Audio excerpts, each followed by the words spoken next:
And just to let everybody know that this is the session on best practices for a virtual event.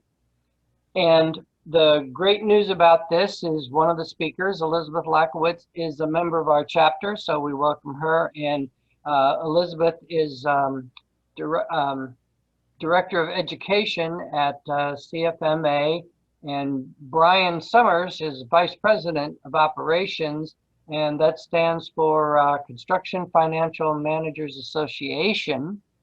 And that makes it kind of unique. And from their perspective, they're not training employees, but they're training people in their association. So it's a different look at things from a training perspective, but in many, many ways, it's the same. And so they have a lot of unique solutions or unique problems to solve. But I'll let them discuss what they did for their virtual event like we're doing today. Thank you, Jeff.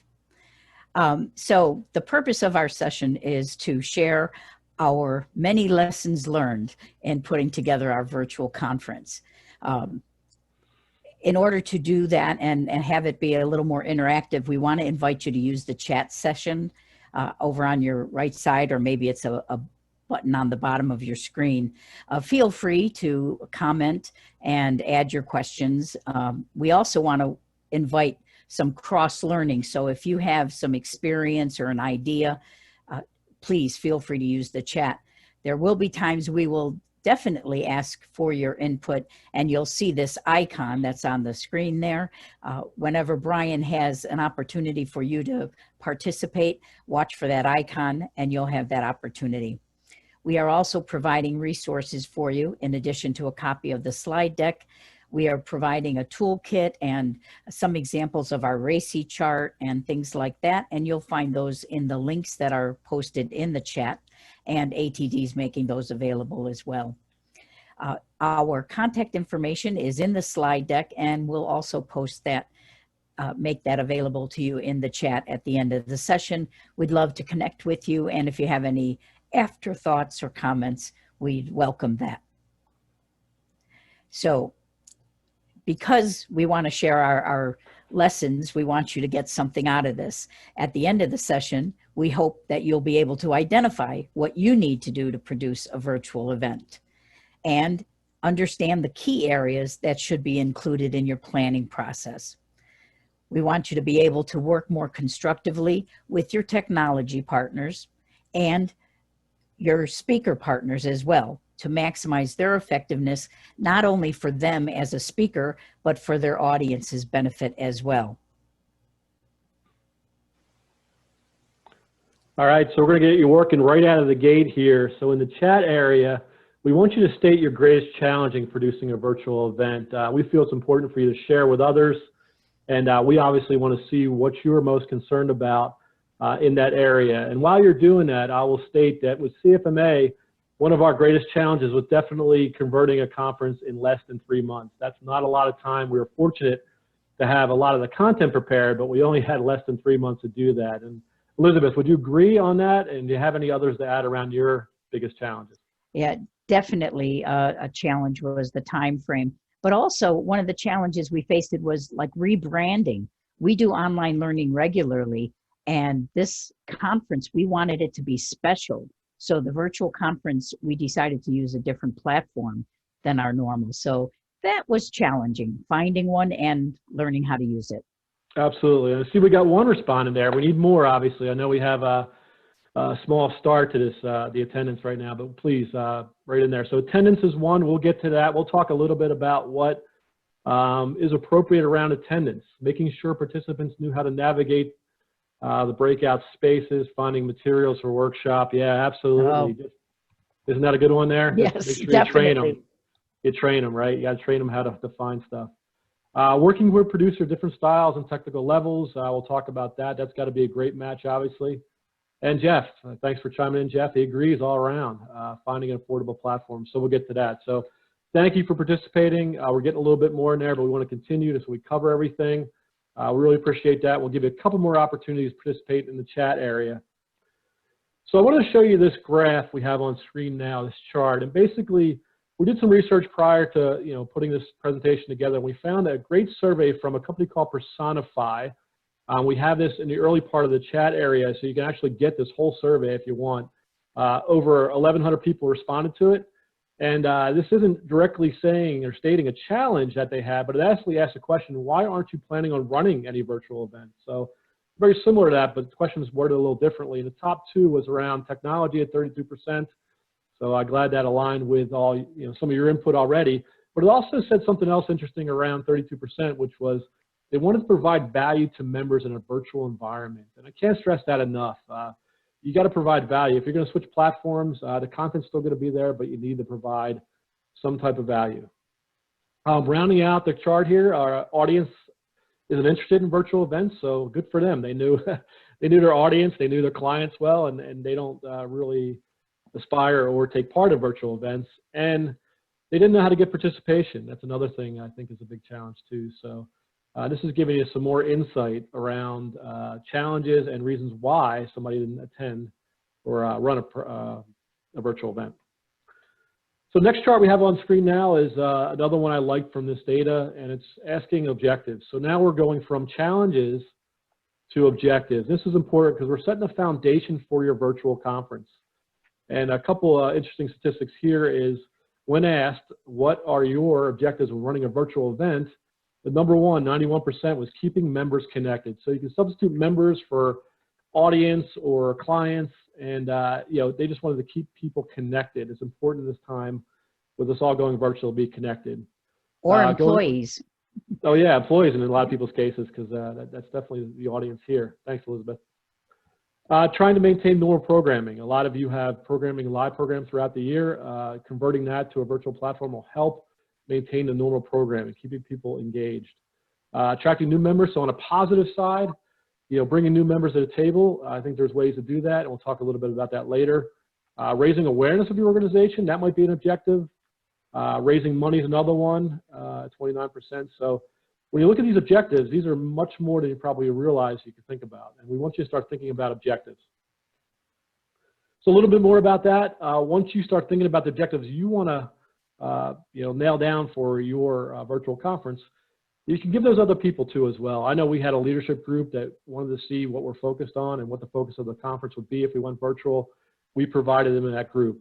You can do surveys of your members or your clients or your staff. You can definitely ask them, what are their main objectives? Give them 4 or 5 to try to list out and rank. So you can definitely use those. I mentioned the fact, discuss all areas, not just the content.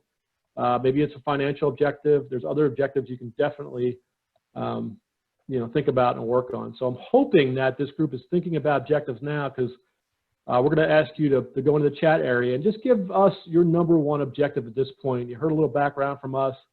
Just give us in the chat area one of your main objectives.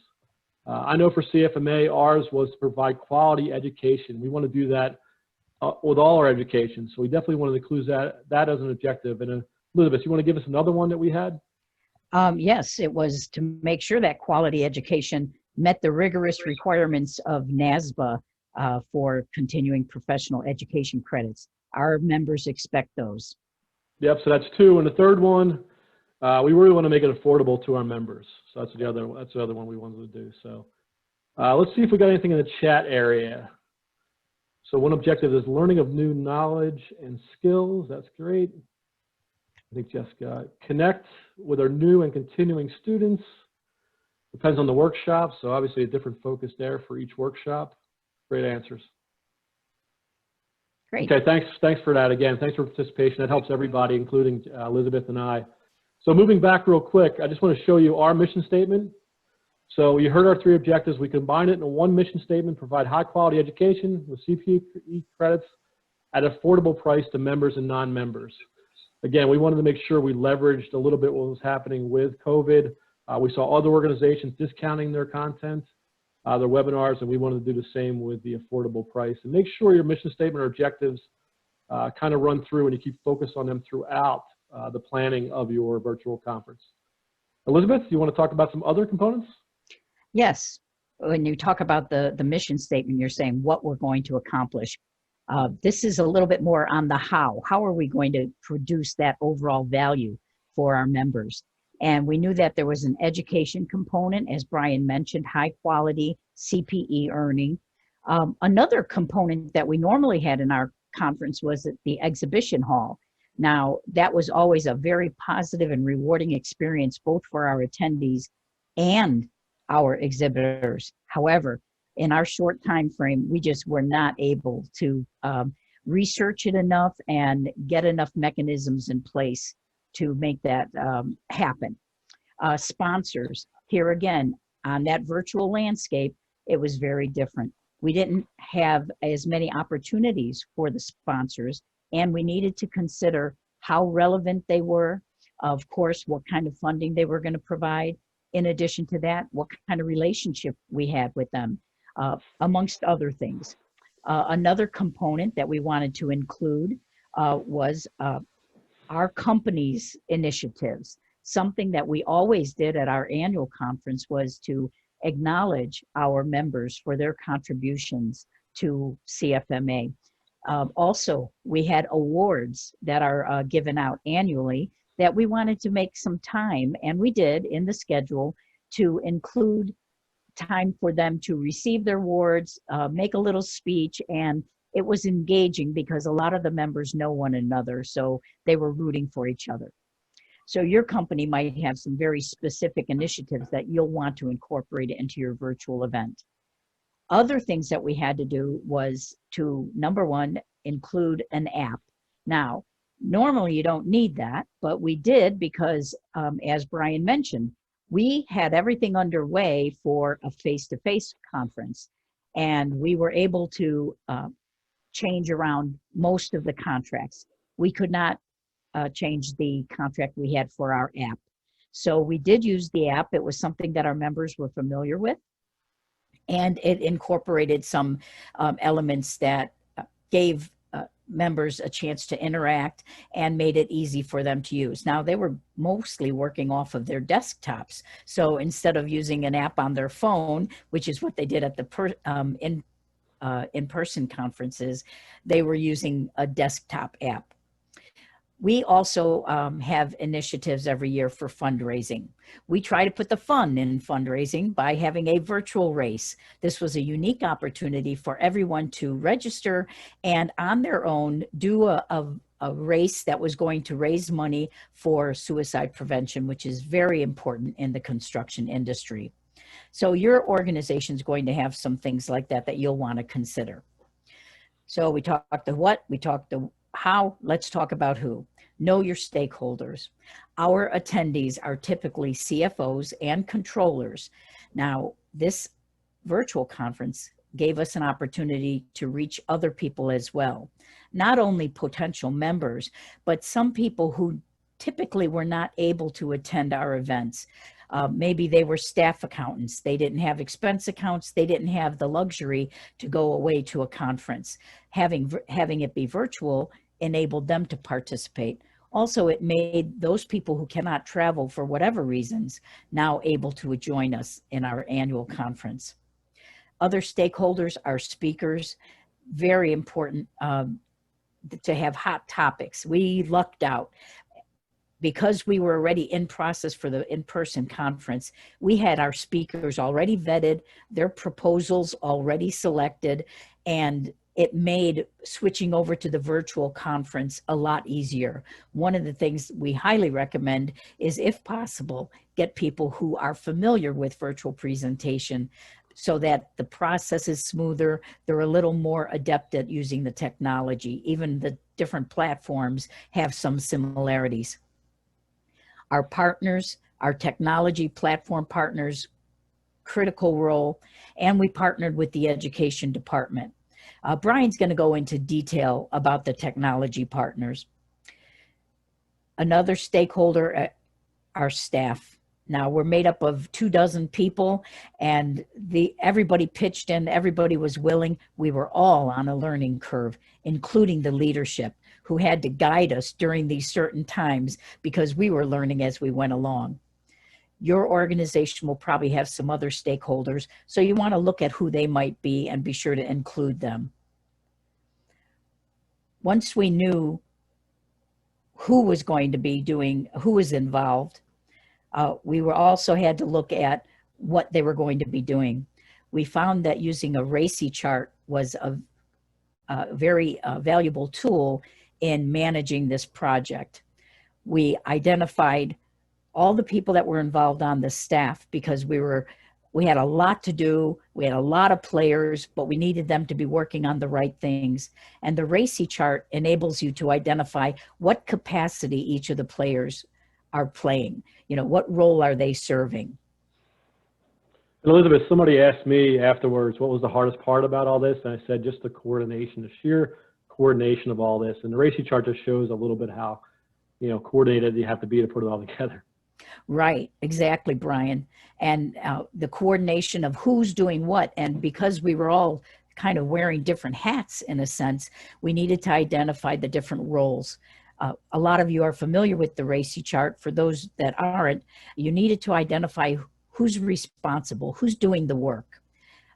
Each task needs to have somebody working on it. Who's accountable? This is the buck stops there. You know, oftentimes the accountable person is delegating to the responsible parties. Now, there could be more than one responsible party, but there's only one accountable person. And it's not necessarily the project manager. It's usually the one who's got that final okay on the deliverable. And then there's our consulting people. These are people with expertise to share, or it might be somebody else on the team whose work is impacted by what other people are doing. So they want to be consulted throughout the process. And of course, informed. Usually leadership, but it could be, again, somebody else in the process. These are the team members who don't need the nitty-gritty details of the progress on each particular deliverable, but they do need to know the overall picture. Now, taking a look again at that RACI chart, what we did was we went through all the tasks, we brainstormed them, everything that had to be done. And this is to the best of our ability. It was a live document. Then we looked at who would be working on it, who are the responsible people, as well as accountable and informed and consulted. You can see in the center of the chart there, the responsibility area.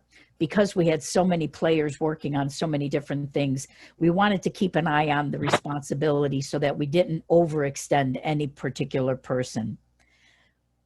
What we used this chart for then was our weekly meetings. It was a live document. Every now and then we had to add a task in there and assign somebody to work on it. And it also helped us as individuals to keep track of what each person was supposed to be doing, when it was due, and what kind of progress they were making. And Brian's going to go into some of the task areas that we thought you would find most valuable. Brian? Thanks, Elizabeth. We heard in the chat area something a little bit about attendance as a challenge. One of the things we talked earlier about is that we converted our live conference into a virtual conference. In doing some research before that, we found a number of about 60% of your attendees that attend live will attend virtual. So we ignored that. We shouldn't have ignored it, but we did, and we kind of really estimated a little lower, around 45, 47%, and ironically got about 60%, and we were laughing at ourselves afterwards that we should have went with the 60. So if you're converting something live to virtual, plan on about 60%. There's other factors involved, but I just want to mention that first. Also have a plan if you're converting from live to virtual, just because of the fact you might have people, we had money collected, we had people already registered. So our plan was to offer them a refund, a full refund for their price of the conference, or to push that forward to a virtual event. And we had probably a little over half take advantage of that. So just give you a little feel for converting. Also around attendance, if you're preparing a budget, it wouldn't hurt to have a low, medium, and high count. So you might say have a low count of 200 people, high might be 300, and then a high might be 400, and in the middle might be 300. So you can kind of get a low, medium, high count for your budget, and that's good to see where your numbers are shaking out. Also provide other markets. You want to focus on other markets. We said earlier, you saw the chart, as one of the objectives was to get more people involved. And I think Jeff said it earlier on one of the general sessions. This is an opportunity to get more markets involved. You know, react positively to COVID and maybe reach out to markets you didn't even think of yet. So make sure you work with the marketing team and to promote the conference to other markets. Pricing, to move into that, there's 3 models typically you use for pricing, and this can be done for a conference or a product or service. Cost plus is what it is. It's just adding up all your expenses, include your make sure you include your resources like your human resource expenses, human capital expenses, and then add a 15 or 20% additional cost to that above that for your revenue. So that's cost plus. Competitive is probably the most used to price conferences in my mind. And one thing you need to do is just go out and look at other conferences out there. It could be your own, it could be your competitors, it could be just another virtual conference. You won't get apples to apples typically, but you might want to take a look at cost per hour of an educational event. That way you can kind of get a more comparative pricing. And then bring that back in, take the average of that, and then work from there where you want to be. Unique pricing is something that you can do at times. If you think you have the only conference out there providing the only education in a certain area, it's really up to you to price that the way you want. That seems pretty free and easy, but one thing you can do is get feedback from your possible attendees in prior years or your potential attendees and ask the question. I know we had a product in-house, this isn't a conference, but a study guide that Elizabeth was working on, and it's a unique product. So she went out and inquired and got some feedback on price. And when that price was put out there, we didn't really lose any sales at all. So people will give you honest answers around value for most of the time, right? The last area there is sponsorship. That's part of your revenue. So when you calculate your attendance, your pricing, also calculate your sponsorship. Some of your normal sponsorship will provide, it will convert into a virtual conference. So example, just having a slide with the sponsors will be of value. You can mention the sponsors during your opening session or during other sessions. Some other things you can do is you can actually have the sponsors introduce the speakers. So in our case, we had the sponsors record about a minute or two, a little background on them, their company, and then introduce the speakers. We played those recordings before each session. So that was a big value for sponsorship. So now you see that icon there. You should be getting used to it by now. Let's jump over to the chat area. And I really want to hear some creative sponsorship ideas you might have. There's so many out there. While you're doing that, I'll share one that unfortunately I saw after our event. This involves kazoos. So if you remember those plastic kazoos, when you were a kid, you might have them. This sponsor actually put their name on it, sent it out to all the attendees, and they scheduled a half-hour happy hour, and the name was on the kazoo and everything, and they played a couple songs, right? So really on the creative side there, but I think that was something that they valued a lot. It was fun for the attendees as well too. So I see a couple coming through there. We created our own, included the date, speaker layout. Oh, that's the that's a follow-up, front right? of the show. That's the session flow. Gotcha, yeah.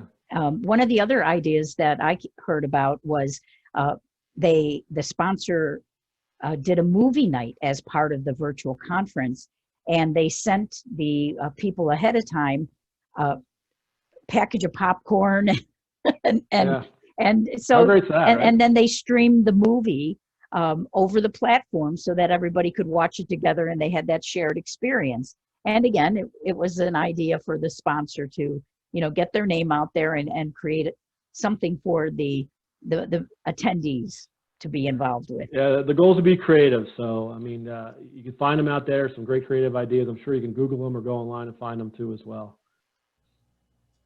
Okay, I want to talk a little about targets. We talked a little bit about attendance targets. We talked about a little bit about revenue, but evaluations, you really want to get great feedback. I mean, anytime you do education sessions, you want to get great feedback.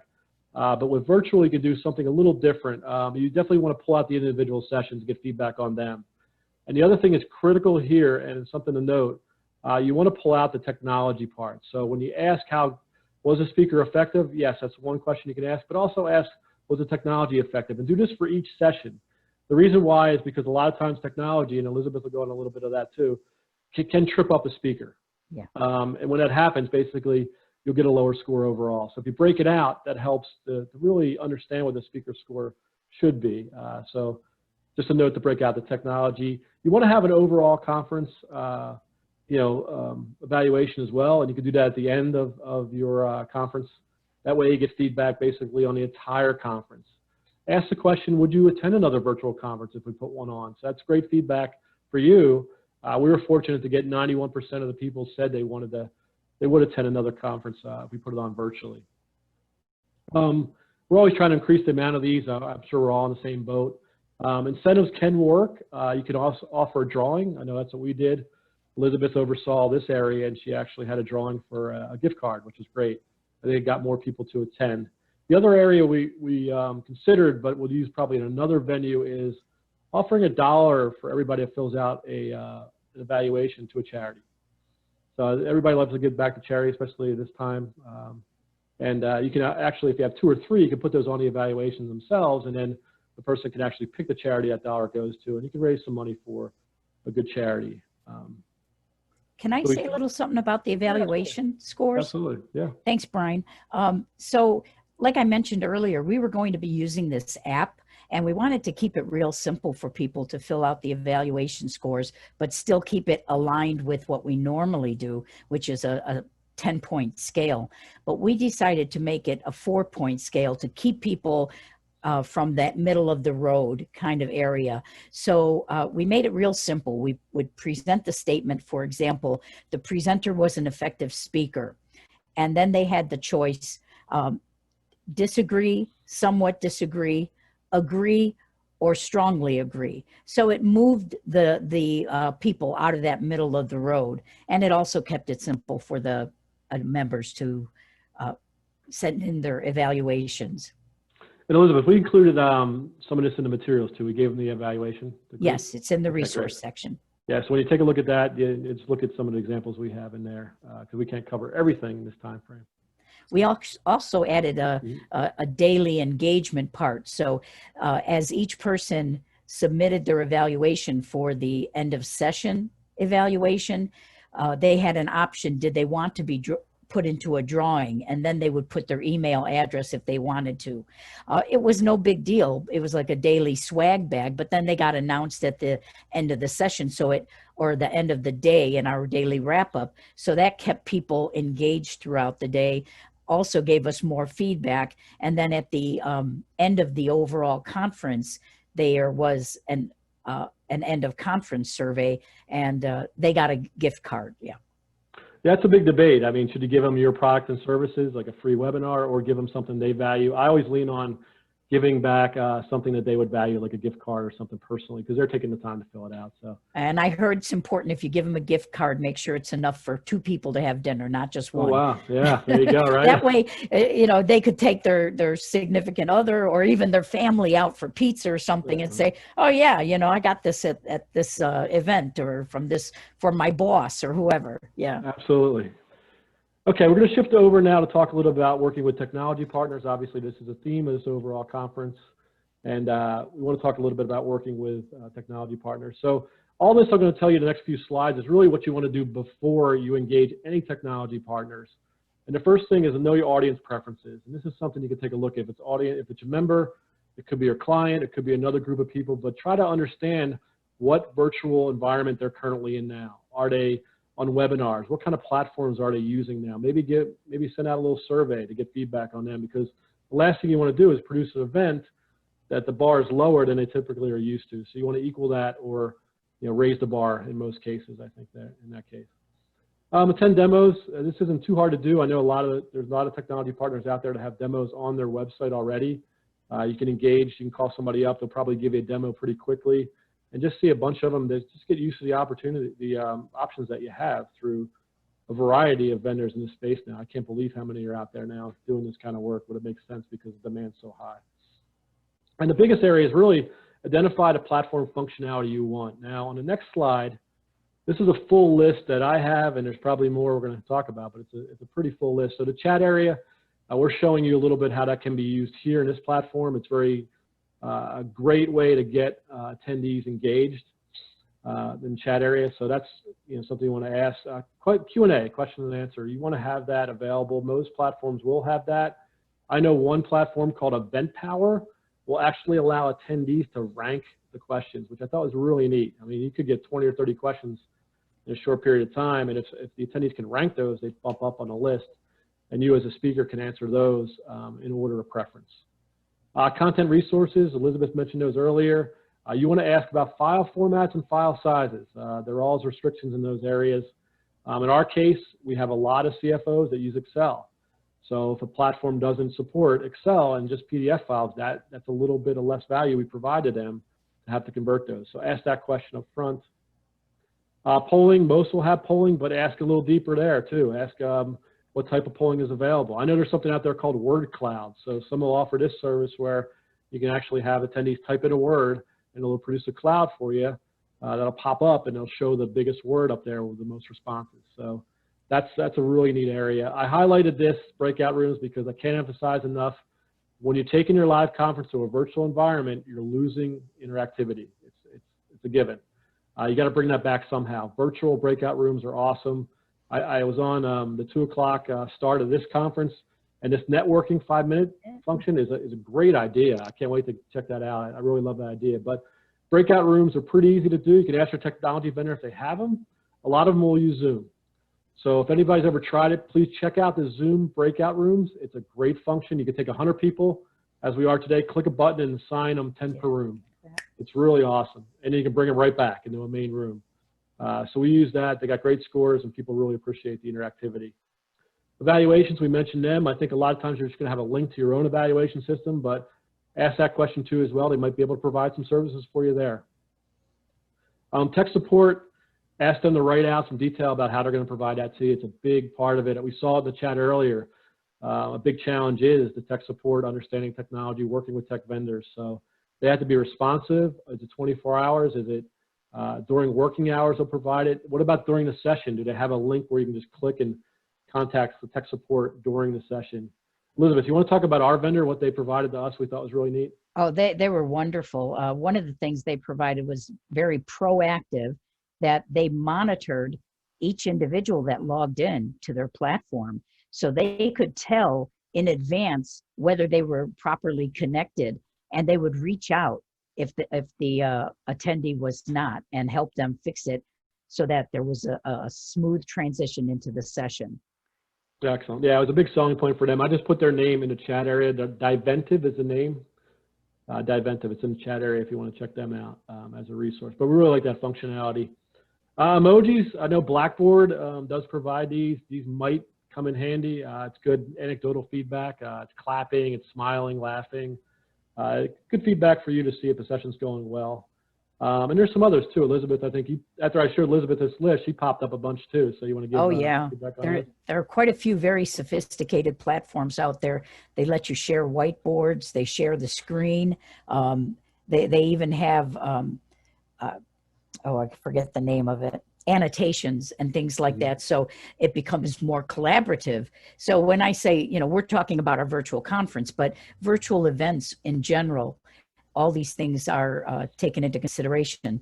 I would say, if at all possible, when you do decide on what platform you're using, let your speakers know ASAP. That way they can design their presentation to include some of these functions so that the engagement is higher, and also to enable the presenter, the speaker, to be more comfortable with the platform.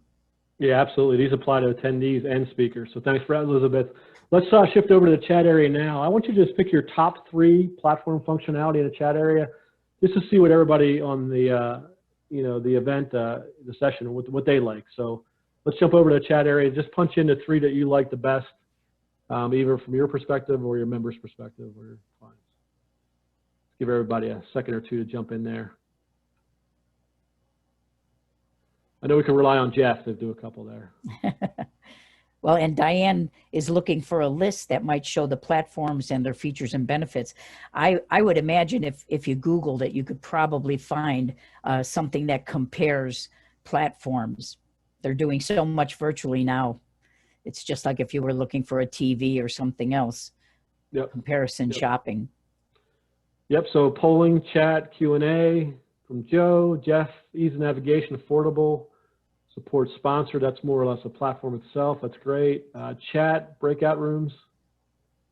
So some variety there. Chat's kind of like flowing through. I know it's something that we value very much. Our members use this constantly, and it adds value. Now, obviously, it can be overly distracting sometimes, but I think the value outweighs that distraction from staying in chat too long and not listening to presenters. But I think, again, it definitely outweighs it. Thanks for that feedback. All right, next thing, again, we're still on the topic of doing all this before you engage a technology partner and develop an initial schedule. I said that was one of the benefits that we did early on, was to really make sure that you develop a schedule. And there's a couple areas here. You want to start out with your education itself. So you want to make sure your education is planned out. We debated a lot between how much education can one person stomach in a day, right? So we're all zoomed out, right? How long? And we kind of wound up with 4 hours. Now that's a general guide, 4 hours of education per day, virtually, but we can extend that to 6 hours if you're recording it. So I know ATD is recording these sessions. They'll be available to us. Ours were available, so feel free to extend between 4 and 6 hours. But again, they're guidelines for you, and you know the tolerance over your own clients or members. Time zones, don't get tripped up on that. Probably a lot of us are on the East Coast here, so you got to plan for that and make sure if you're actually appealing to others across the country, you want to start later. You can see we start at 10:45, 11 is probably appropriate. 10, you could probably get people to wake up on the West Coast a little early if you want to start at 10 there. Welcome and wrap-ups. This came later a little bit in planning. We started off with the education and then decided to intermingle some of these areas. Now, welcomes could be anything from doing trivia questions to having some lighter areas. You definitely want to train people during your welcomes on the platform. That came up earlier in the chat. Have fun with this if you want. You can have interview people. For the wrap-ups, you can definitely have people come on that attended sessions that day. We had our chairman of our organization actually interview 2 or 3 members that attended sessions. And that worked out real well. You got feedback from them. It was interactive, and it was, again, something lighter than straight content. I would recommend engaging them earlier before they even attend the event to make sure they're locked in, because you might have trouble getting people. When they're prepared, they're a lot better. So those 3 people that did the wrap-ups for us, I thought were great. Sponsors, that's always a key element. In our case, you can't see it on the screen, but we provided this whole grid to you in the materials. But on Wednesday, we had a sponsor day, basically, where we had our technology sponsors provide an hour of education. So it could be information on their technology that they have. It could be like a user group, or it could have an education session if they want. But they really appreciated that as part of their sponsorship. And then breaks, under the category of lesson learned, I would build in more breaks and probably longer breaks, because our members gave us feedback that they just couldn't attend all the sessions. They were interrupted during the day. That's going to happen. They need to answer emails. They need to take a phone call. So I would even give half-hour breaks if needed, or a 2-hour lunch. I think it'll only help if you can do that with people's tolerance with these types of Zoom meetings, per se. Okay. Working with technology partners, some other areas too, we have asking them about the project management function. And when I say project management, I mean, who's going to be responsible for bringing in the content from presenters? Who's going to be responsible for training them? Who's going to be responsible for building the polls? That's a huge project management area. And ask the technology partner if they will do that or you'll do it. That's important because overall, somebody's got to manage the overall process. And it's a lot. Like I said, the coordination is huge on these things if you have a multiple day event. Ask them to identify responsibilities of you as the staff member or your staff in general. They should be able to do that. That way nothing's missed. So you can definitely get a list from them on who's responsible for what, and then you can assign those so nothing is missed. I know in our case, we had a third party actually needed to get the recordings after they were done. So we had to make sure somebody was responsible for passing on those recordings and uploading those. So that coordination was huge, and your technology partner should provide that. Session flow. Don't ignore this. This is a productive, I call it the production value, right? So session flow is what happens in every session. So Elizabeth and I, we talked about some things about what's going to happen first, who's going to go first, who's going to go next. If we're going to have people go to the chat, when's that going to happen? So we mapped that all out, and you can have your speakers do that, or you can work with them to get the session flow and then turn it over to your partner, your technology partner, because they really want to know this so they can make the production part of it work. They need to know when to bring up the polls. You can do this on your own, obviously, with your own platform and Zoom. Elizabeth and I can do that, but if you're going to really engage a technology partner and do that kind of work, make sure a session flow is included in that. And then don't be afraid to use existing platforms. We intermingled Zoom on our own. We just paid just like ATD did for the service. It's not that expensive. And we did separate sessions just in Zoom on our own. And I thought that was a nice blend. Your attendees won't get too confused if you just give them the links and give them the training on that. So that's important too. You know, Brian, I just wanted to mention Joe Biondo had shared the creation of the run of the show documents for each of the sessions. And that's what we're calling session flow. And Jeff posted a link to an example of a session flow, or run of the show document. Nice, thanks for that. Great use of the chat area, so thanks for that. Okay, I talked a lot about presenters, I talked a lot about speakers. They're the same thing, and you can't have a virtual conference without it. And Elizabeth's going to talk about how effectively to utilize your speakers. Thank you, Brian. So, working with our speakers as partners means that you have to take into consideration, especially two areas, the speaker formats and speaker training. Now, the formats that are most popular in the virtual world would be like voice over PowerPoint. Because people have become more accustomed to being on camera now, it's great to be able to take advantage of the video performance as well. Now, you could do it like we are right now, where it's both a little video box, as well as the slide presentation. It's a challenge because we're working in this little box now instead of being up in front of the classroom. But some people are very willing to be full on video. And we had one of our speakers do that, and it worked out very well. When you look at the speaker formats, a lot of times it's determined by the platform that you choose. So that means your budget and your speakers and what your organization determines is most appropriate is going to drive which formats are available. If you do any pre-recording, which is an option, keep in mind that it will help ensure better quality because you could always do a take two. Now, pre-recording, like any of the other formats, has pros and cons. In addition to ensuring quality, it also means that more speakers will be available because they don't have to be there on that specific date. That's great. However, the technology support people have to be there on both days. So there is a cost factor that you want to consider. We made everything available to our speakers, and interestingly, only 2 people took advantage of pre-recording.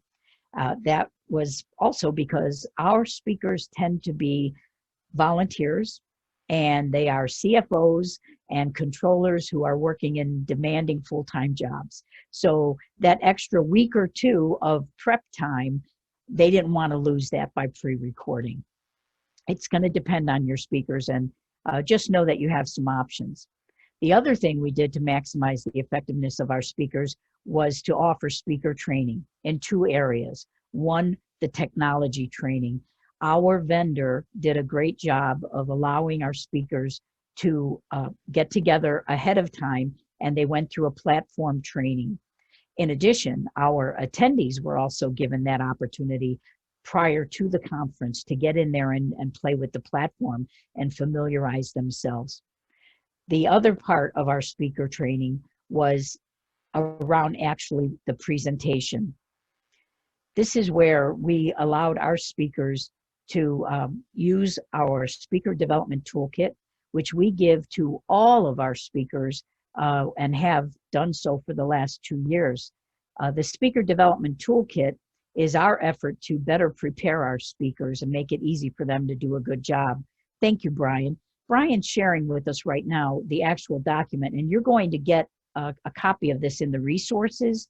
So it's a PDF file, but it's not meant to be read from front to back.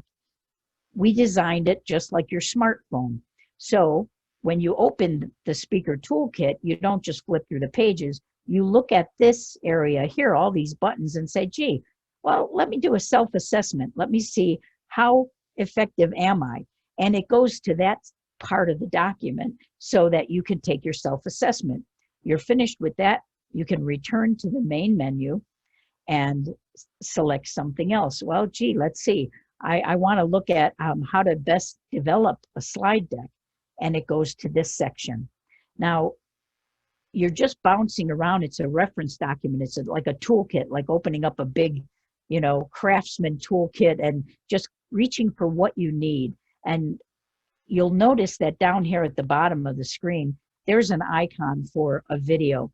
We've incorporated a couple different methods, so it's not all to be read. You can actually read information. You can see videos of examples of presenters or some content that they're sharing with us, and some of it's audio as well. So it's a great toolkit. Thanks, Brian. We'll go back to the slide deck. As mentioned, in addition to giving them the toolkit, we had a session before the conference where we covered some areas that we felt would be most important, some tips for different sections. And it was the content, the tools, the environment, and then the actual delivery.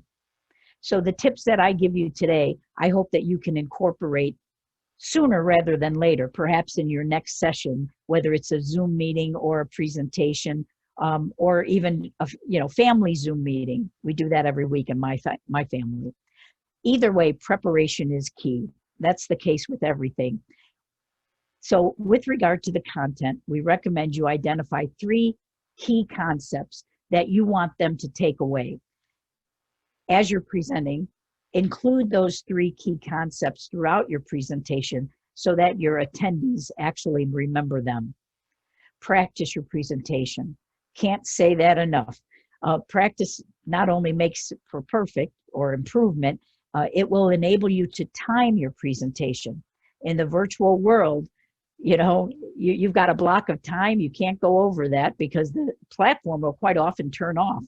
So you want to time it and verify your agenda, that you have enough time to cover your objectives.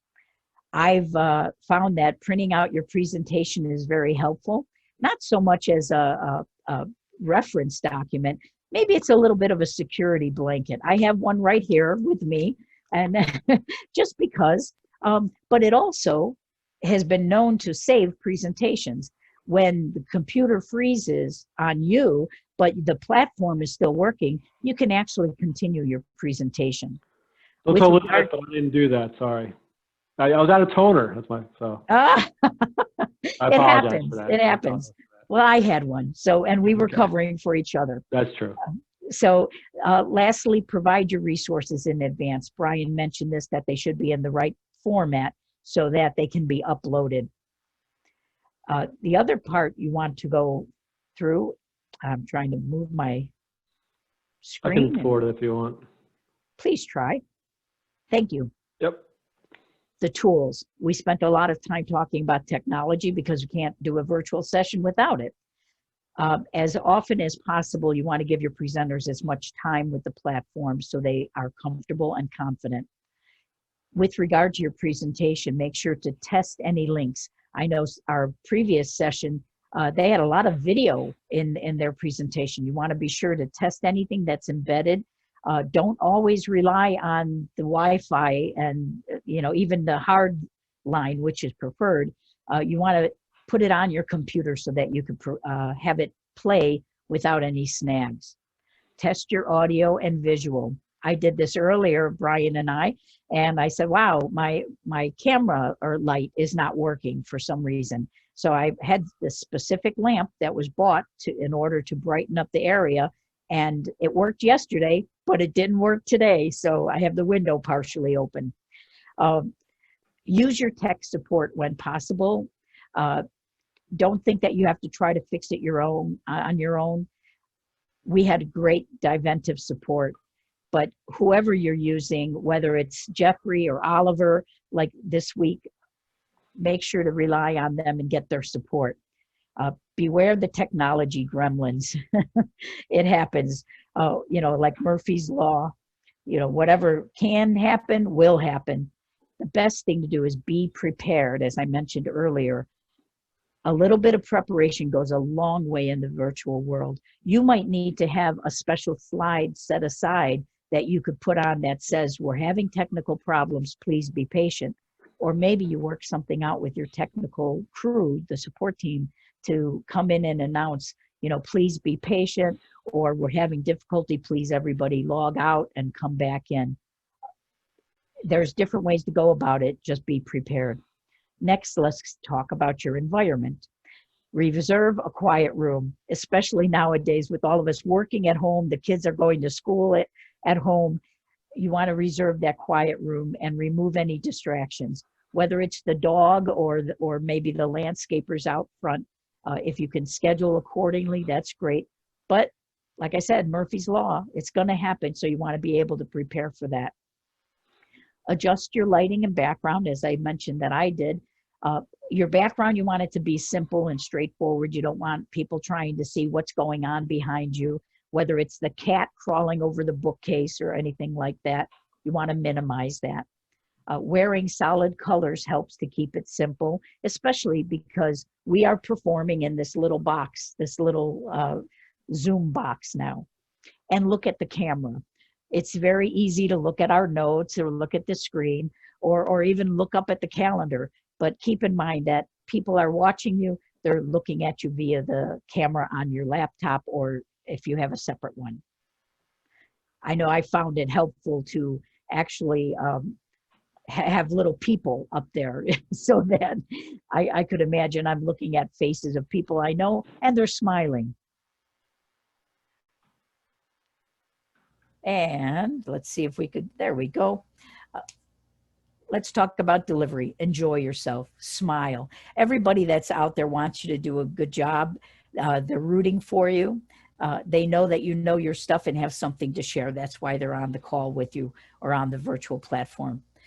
Be sure to cover your objectives and or your agenda. That way people will know what to expect.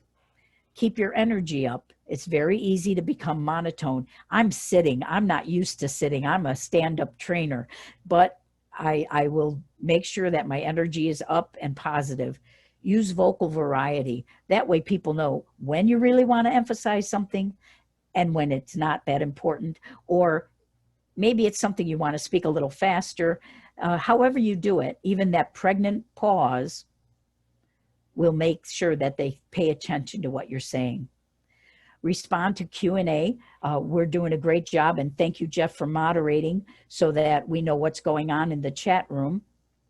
And it's really great when we can acknowledge people for their contribution, whether it's Jeff or Joe, anybody that's participating. Saying their name keeps not only that person engaged, but other people as well, because they know you're paying attention.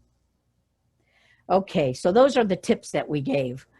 And it all comes together for game day or showtime. When that day finally comes, you want to make sure that the user's experience is a positive one. We had staff members that were signed in as regular members going through the experience so that they could test to make sure things were working, so they could anticipate things that the members were going to be using and trying. When there were issues, we had plans in place for how to resolve them. I mentioned Diventive was very proactive, but we also had our staff on the phone and monitoring email so that if anything came up, they could address it quickly. And Elizabeth, if I could mention something real quick around Sure. issue resolution, is don't be afraid to cross-train both the tech partner staff and your own. Basically, they can handle a little technology on your staff, and then the tech partner could probably handle a little, we'll call operational things like CPE. Just cross-train, because they're going to get those questions. Unfortunately, they'll ask the operational questions with tech and vice versa. So, you know, feel free to cross-train. Right. And I'm guilty of this too. When it comes to the instructions for how to get my CPE credits, I look at the link and I've totally missed the first line that says, be sure to log in first, then go to the link. And that's one of our most common issues that people call us for.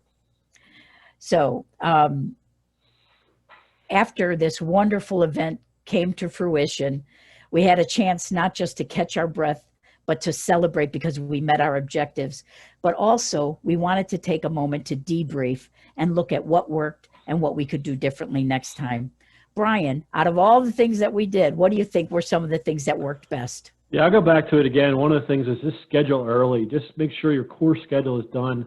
There could be a couple emergency switches at the end, but if you lock that down, I think you're going to really have time to focus on the other things.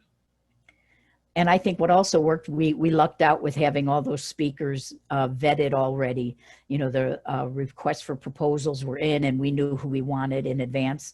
it was just a matter of whittling it down to fit the virtual conference. Yep. So what didn't work, Elizabeth? What do you think? Well, I think it was a challenge when we wanted to rebrand and use a platform that was a little different than our normal online learning. And we went with this wonderful vendor. They were terrific. And we got really caught, they were like the sexy new boyfriend, we got caught up in all the bells and whistles and all the things they could do, which were wonderful, like proactive tech support and all the monitoring and reporting that we needed for CPE credits. But we missed an element that was so simple, the chat room. Our members love the chat, and that platform did not have a chat function. So we had to go out and find another vendor. Mm-hmm. What would you do differently next time, Brian? Yeah, I think I would have a mock event, maybe an hour-and-a-half session. I would just have it free to members or clients or whatever group you have, and just try out the platform maybe 2 weeks before. And it really gives you a feel for how it's going to work. That would have helped us out a lot if we had a mock demo event free to members. Yeah, we learned a lot of things with this conference. I think a do differently for next time would be incorporate more fun and engaging things, whether it's breakout rooms or, a happy hour or something to make it more enjoyable since we have everybody's attention. We are running out of time, so let me just say, we've covered a lot of ground here. We've tried to show you as best we could what you would need to do to produce a virtual event and the key areas, because that planning process is so critical.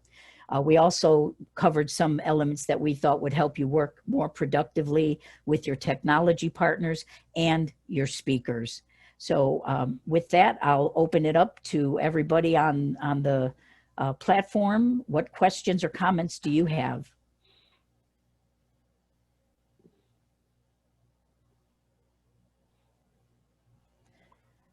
And I know that time is of importance here.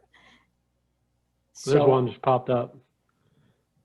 Is there a criteria list to help you select your tech partner?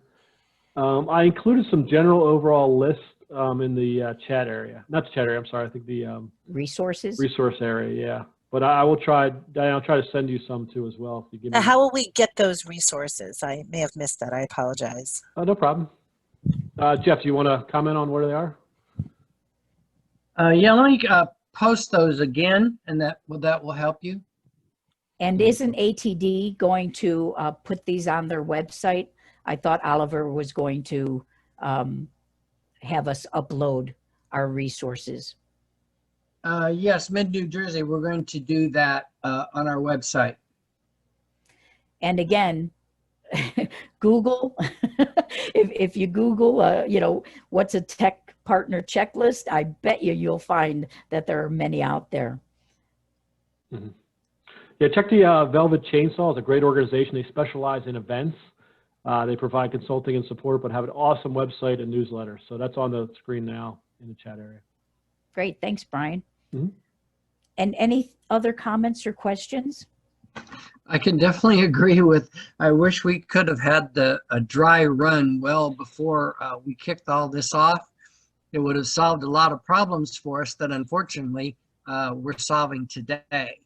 So I definitely agree with that. Unfortunately, we couldn't. There was some issues that we didn't know about with our platform.